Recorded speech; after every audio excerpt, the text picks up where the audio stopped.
বড় বড় ড্রামে চলছে দীর্ঘমেয়াদে চামড়া সংরক্ষণের কাজ।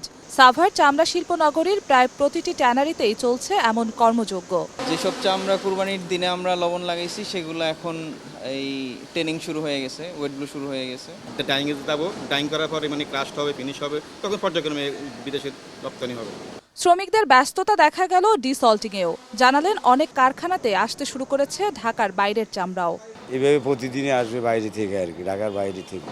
যখন যেটা প্রয়োজন সেই অনুযায়ী চলতেছে চকি।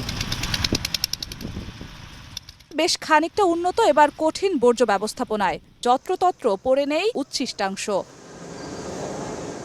দেশের দ্বিতীয় বৃহত্তম রফতানি খাত এই চামড়া শিল্প। তবে সংরক্ষণ প্রক্রিয়া পরিবেশ বান্ধব না হওয়ায় বিশ্ব বাজারে মিলছে না কাঙ্ক্ষিত দাম।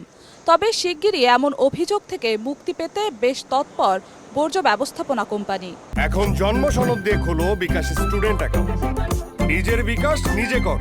অ্যাজ পার ফর্মুলা পানি তারা ইউজ করে, তাহলে আমার এক্সেস পানিটা আমার সিটিপিতে ঢুকবে না। আরেকটা যেটা প্রি ট্রিটমেন্টের ব্যাপারে আমরা সবসময় তাদের সঙ্গে আলাপ করছি এবং জয়েন্টলি আমরা কাজ করছি। ফ্রম সেপারেশন আমার 50% চালু হয়ে গেছে ফেব্রুয়ারিতে, আর বাকি 1 থেকে 1.5 মাসের মধ্যে বাকি 50% চালু হয়ে যাবে।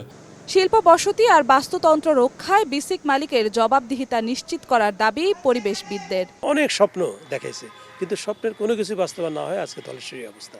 তা আমি মনে করি এর জন্য যারা দায়ী তাদের চিহ্নিত করে তাদের জবাবদিহিতা আনা উচিত। কোরবানিতে সংগ্রহ করা চামড়া ওয়েট ব্লু করে সংরক্ষণ করতে 2 মাসের বেশি সময় লাগবে বলে জানান ট্যানারি সংশ্লিষ্টরা।